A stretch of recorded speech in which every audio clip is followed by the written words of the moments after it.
All right, welcome to our broadcast tonight.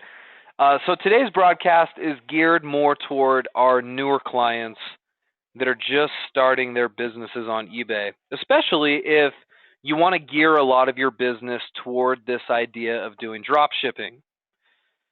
Now, first, if you're unfamiliar with drop shipping, I want to explain it here and make sure you understand what that is. Drop shipping is basically this, and I'm going to draw it out because I feel like it's always a little bit easier.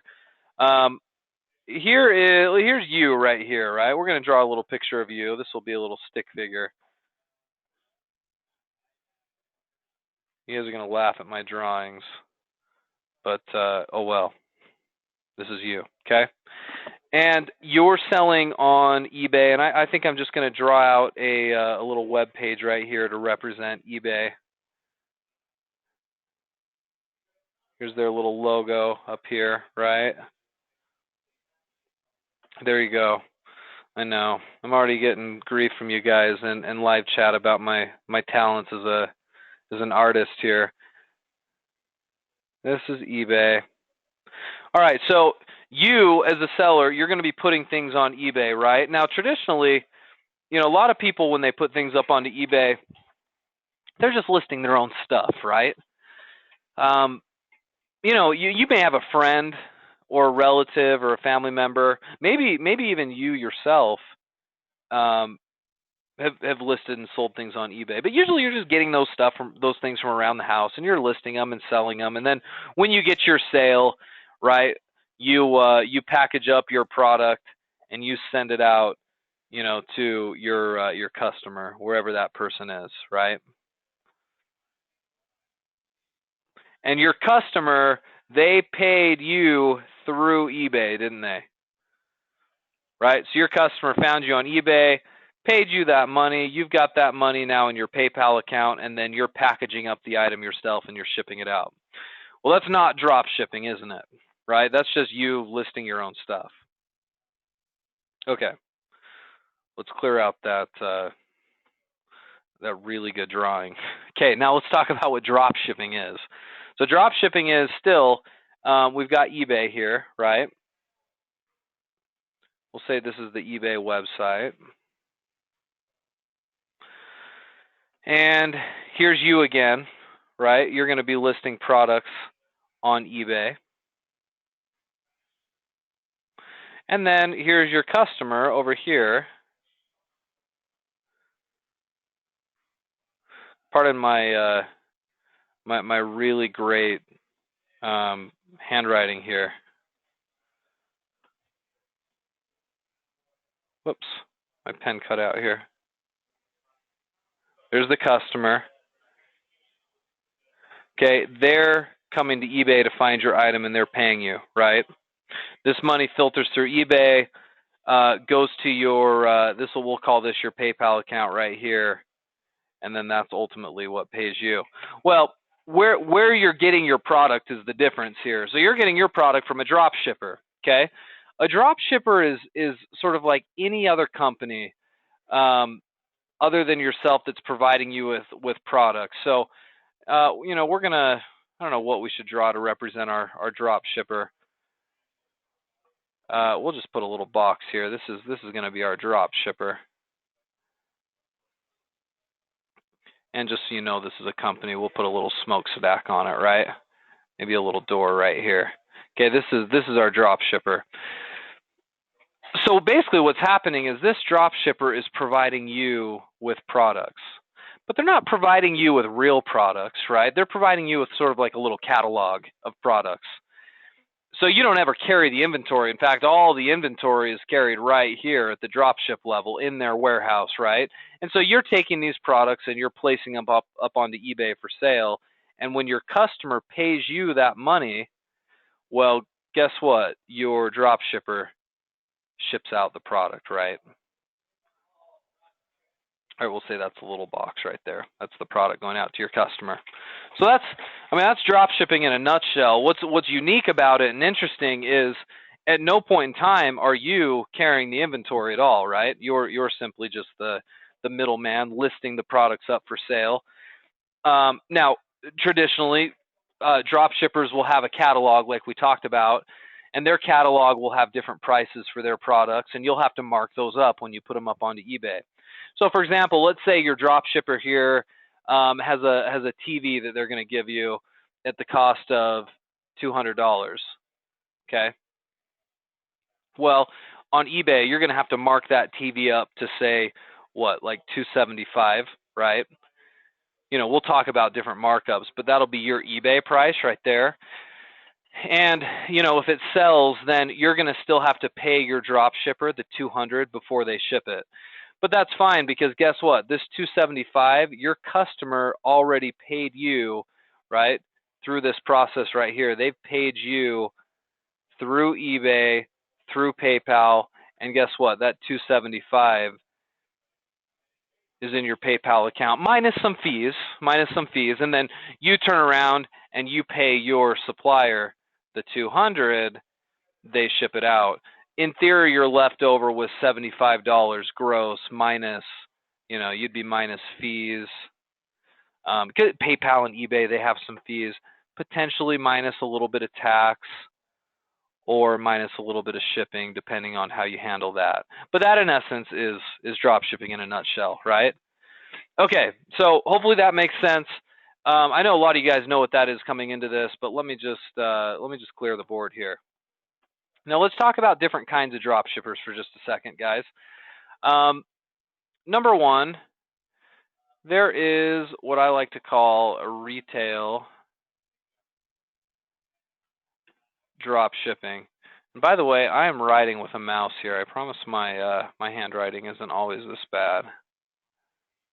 You've got retail drop shipping. What other kind of drop shipping do we have, guys? We have wholesale drop shipping, don't we? Wholesale drop ship.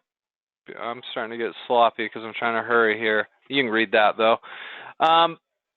You know, there's a third kind. Some of you guys have actually done this more recently. I had a few clients that did this. I had one client that had a friend who made really just some of the most beautiful jewelry in the world, and they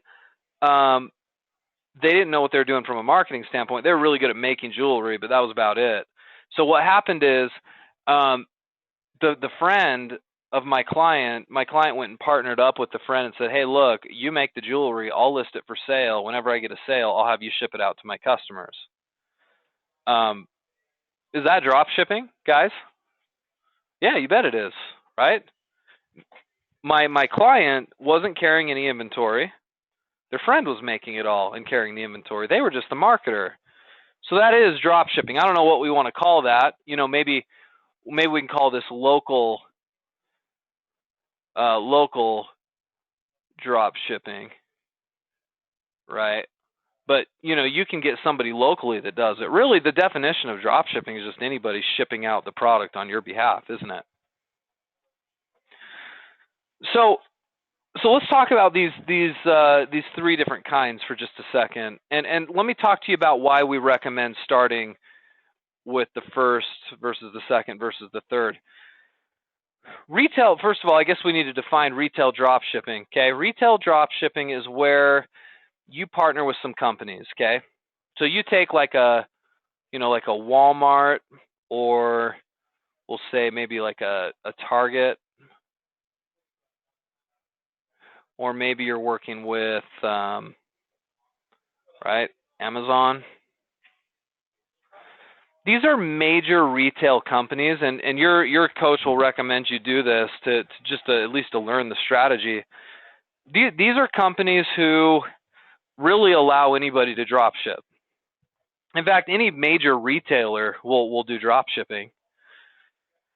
And there's no contracts, there's no signing up, you don't have to get permission or anything. These are companies that don't care. They're major retailers. You can essentially go out and post their products online up onto eBay or on your own website, right? We're speaking more in an eBay context right now, I think, but you know, drop shipping can be done on a website too, right? So you post those products for sale, and you're grabbing the information from Walmart or Target or Amazon, and you're basically copying and pasting it up onto eBay, and then just increasing the price. So, as an example, if Amazon here has something, let's use that same TV. They've got a TV that's set at a retail price of 200, right? You might take that and list it up onto eBay, right? And list it for 275 or whatever the market will bear. And if it sells, right, if you get paid that 275 and that money goes into your PayPal account, you turn around and you buy it from Amazon for 200, right? And that's okay to do. There's no risk in it because guess what? You've got 275 sitting in your account. You pay Amazon their 200. You'll have your customer's address because when they buy it on eBay, they give you their address, right? And then you order it from Amazon and Amazon ships it right out. Your job's basically done. Amazon ships it out and your customer gets the package and you're good to go. So the question I always get is, who should I use to start? Well, maybe we'll talk about that in more detail later, but I'm going to tell you guys any major retailers is okay. Maybe you want to use Kohl's, right? Maybe you're not a big Walmart fan. Maybe you'd prefer to use Overstock.com. Any of the big household name companies is traditionally who we start with because most of you guys are brand new sellers, and a lot of times brand new sellers have a hard time working with this type of company right here, wholesale drop shippers. Because sometimes wholesale drop shippers are a little more exclusive. They don't want to work with everybody. Sometimes they do, but a lot of them want to see that they're working with somebody who's been in business for a little bit. Retail drop shippers are not exclusive. You can use any of these without any registration. So that's why we like to start there. Now, the big question I always get is people always, in this discussion, I always get stopped about right here, and everybody's like, wait a minute. This all sounds really great, but Trevor, I see one fundamental flaw. Okay, maybe some of you guys have felt this before. Tell me if I'm not reading your mind right now. Some of you guys are saying, well, now wait a minute. If this TV you're saying is on Amazon currently for 200, who in their right mind is going to pay this price right here of 275 on eBay? Like, we're jumping to that conclusion right now as a group right now, aren't we? We're saying, yes, in fact, we can mark it up from Amazon and we can sell it for 275. But can we? And does that actually work? And if it does work, why does it work? Because that is the number one concern I get. Jocelyn, you say, yep, I do it all the time. All right, well, you at least have Jocelyn saying that it works. Now you got two of us, right? Jocelyn says it works. I say it works. I know you guys have seen testimonials of other clients in our program that say it works. But this is usually where most of my clients are skeptical. They're like, no, that TV is not going to sell for $275. And you're going to put yourself in the shoes of the customer who finds this on eBay for $275. Let's pretend for a minute you're this person that's looking for this TV, and you stumble across my listing on eBay, and you're like, okay, it's a nice looking TV. It's $275. Yeah, it's just what I want. But I know a lot of you guys won't just buy it on eBay, right? What will you go do? Before you spend your $275, what do a lot of you guys go do when you're shopping? Yeah, you actually shop, don't you? You go out online and you look it up. You price check a little. Maybe you look it up on eBay. Maybe you get off of eBay and you look it up other places.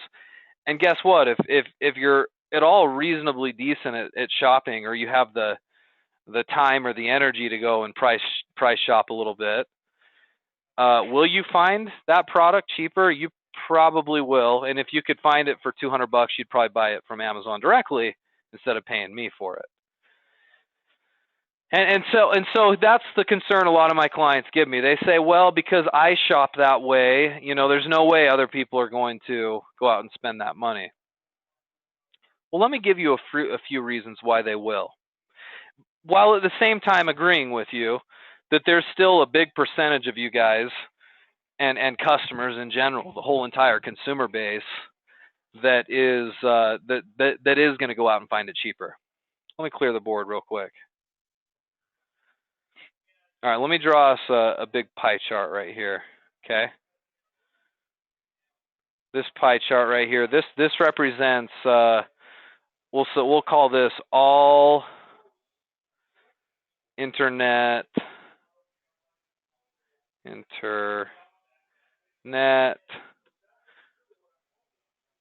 consumers.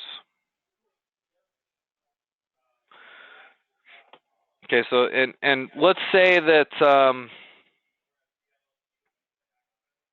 well, let's just leave it at this for right now. Okay, so you've got all internet consumers. Okay, now out of all internet consumers, what percentage of consumers actually shop on eBay? This number right here, I'm not sure how to quantify this exactly, but it's I mean at least hundreds of million. Okay,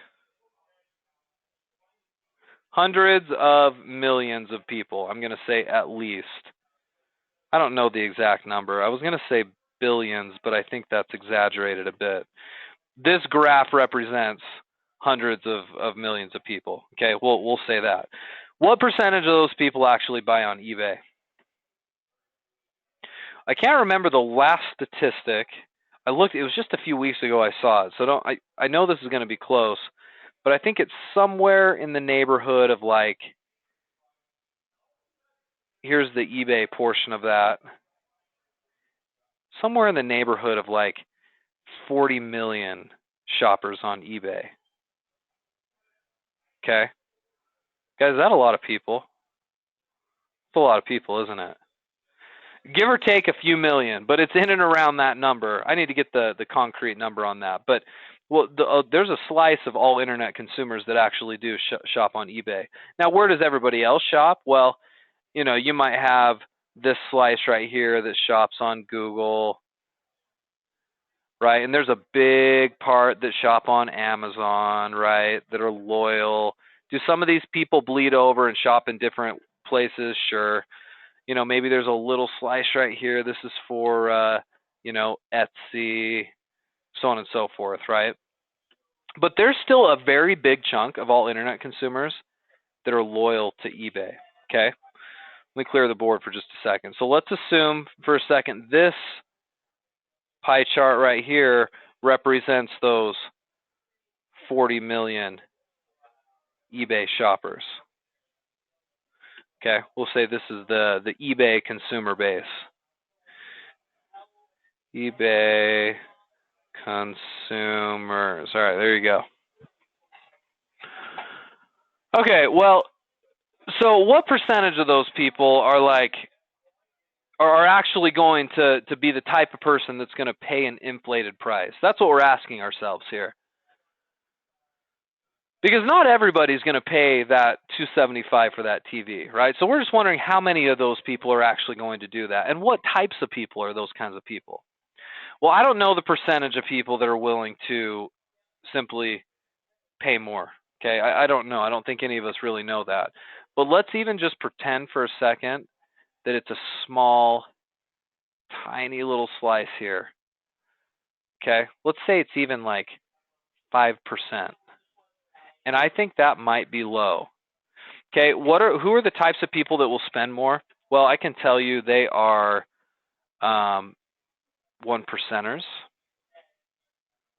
Guys, what do I mean by a 1%er?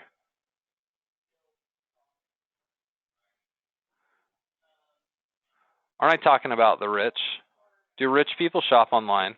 Yes, of course they do, right? So the rich shop online and will pay more. And that's who we're trying to define here. Who will pay more than a normal retail price? Somebody said it earlier in the comments. How about people who are a bit lazy? Lazy shoppers. Are there lazy shoppers out there? Or how about the impulsive shoppers? Now don't tell me there's not people that are impulsive when they shop, right? There's a reason why consumer credit card debt is such a big issue. Now, consumer credit card debt is different than the debt some of you guys incur to get into our program, right? That's business debt. That's education you're paying for. You can't compare what you're doing here with us to going and buying a brand new suit on a credit card, right? Or buying a brand new bedroom set on a credit card. This is different altogether. Consumer debt is an issue because there's a lot of impulsive people out there that buy what they want to buy when they want to buy it. Also, you have to remember that it's not just rich people or lazy people or impulsive people. It's what I like to call non-shoppers. That doesn't necessarily mean you're rich, lazy, or impulsive. There are people that simply do not like to shop, right? I feel a little like that. Like if I can find what I like, I'm going to buy it. And I'm sometimes I don't go out there and spend the next 25 minutes online trying to find a similar product or the same product just because I can maybe save 10 or 15% on it. Sometimes I will, but a lot of times I don't. I know shopping on the internet is not a big deal, but a lot of times it's not worth my time. A lot of people feel that way. Non-shoppers, there's a lot of them. And so I'm saying this little group right here of people, while it may only represent maybe 5% of the eBay shopper base, maybe the other 95% are, they're couponers, they're price sensitive, they're tight on a budget. They have to get a deal and they want to get a deal and they do. And that's great and that's fine. But guess what? In the retail space, guys, that's not our target market. Our target market is this 5% right here, right? It's these people right here. And guess what? 5% of 40 million is still is that not a pretty big number, right? Is that not still 2 million people that could potentially be your customers? Oh, not to mention we forgot to mention people who are eBay loyal, meaning they only shop on eBay. They're not interested in shopping other places. Those can often be represented in this 5%. And these numbers are rough. The 40 million is rough. The 5% is rough. But I hope you're understanding the principle. The principle is true. There are people who are willing to spend more for various reasons. I guess one of the other reasons we left out here is people who spend more out of convenience, right? Those of you guys who are here live with me, how many of you at any point in time have gone to the movies and have spent $6.50 on a drink and another $5.50 on popcorn? Who's done that before? Better believe it. I've done that before. In fact, I tell my wife that's half the reason why I go to the movies. It's like the only time I ever sit down and eat popcorn and a huge drink. It's like half the reason why I go. And when I go up there to actually pay for it, I gladly hand over my card and I say, absolutely, give me the biggest popcorn you can and the biggest drink you can. And it's like, in the back of my mind, it used to bother me, and I guess this was more when I was a little cheaper back in my college days. In the back of my mind, I was always like, oh man, I know I could get this popcorn or better if I just bought it at the grocery store, popped it myself, and I could do it for, a tenth of the price. And if I ran down to the gas station and got the same drink, I could get that for a tenth of the price. And even better, if I went and bought a 2-liter at the grocery store, I could get it for a 20th of the price or whatever, right? But why am I paying so much more at the movies? Well, I'm buying convenience, right? And I can make the argument here that people will spend more on eBay if you can get your item to show up high. And that's why what I'm going to say here is this whole strategy, you know what it boils down to? It boils down to this right here. It's marketing, right? If you can get your item to show up high on eBay, above other people's, where it gets seen, it's going to be seen as a convenience. People are going to see it first, and often if they see it and they like it, they're going to buy it. I always love to use the example when I think about the company Apple. I know some of you guys have heard me use this example. I'm going to use it anyway. Apple is They're one of the greatest marketing companies in the world. They're not. I mean, people call them a tech company, right? Because of their hands being involved in the development of the Mac computer or the smartphone, particularly the iPhone, right? Or maybe the iWatch or whatever. A lot of this technology has been around, and sure, they've done some innovative things, but you know what makes Apple great is they're just the greatest marketing company in the world. In fact, they on a routine basis substantially overcharge for their products, and people pay it, right? If I went to the store right now, if I went out to Best Buy and looked at two laptop computers, one being Apple, one being a PC, I could buy a PC with better specs for cheaper than what I could buy an Apple one for. But yet people buy the Apple one, right? Because they're such a great marketing company. And that's the point I want to make to you guys today. Yes, price is important, right? And there will come a time in your drop shipping with us that we're going to go hunting for better prices so you can capture a bigger share of the marketplace. But to start and to make it easy on yourself to begin with, we're going to focus on better marketing and put our eggs in that basket with inflated retail prices. And I'm telling you, it works. We have testimonial after testimonial after testimonial of people who make it work. Now, if you're one of those people that's struggled a little bit with retail drop shipping, we've got a lot of great success stories, but we've had a few that have struggled here and there. There's reasons for that, and I believe we can fix those reasons. Often it comes down to either the marketing's not good or the supplier's not good. And usually if we address those issues, we can maybe fix some of our struggles with the retail strategy. It's not perfect, right? You run out of stock on things sometimes. Prices increase on you sometimes. Like, we're not pretending this is a perfect strategy, but it's an ideal strategy for those of you guys who are just getting started for the first time. Let me see if I'm missing anything from my notes. I was thinking about doing an example of a listing, but I don't think I want to do that right now. I think I want to just in this training, since we're running out of time, I just wanted to give you the theory behind it, and then in subsequent trainings, we'll be doing more of the practical side of doing this retail drop shipping. But I hope you see the point. Thank you for watching this. I'm sorry about the handwriting and the pictures, but I hope they at least illustrated the point well enough to where you guys get this strategy pretty well. I know I've got a few questions, so I'm going to answer those, but I'm going to do it off of the recording. So for those of you guys who are watching this recorded, thanks for coming along, and we'll see you next time.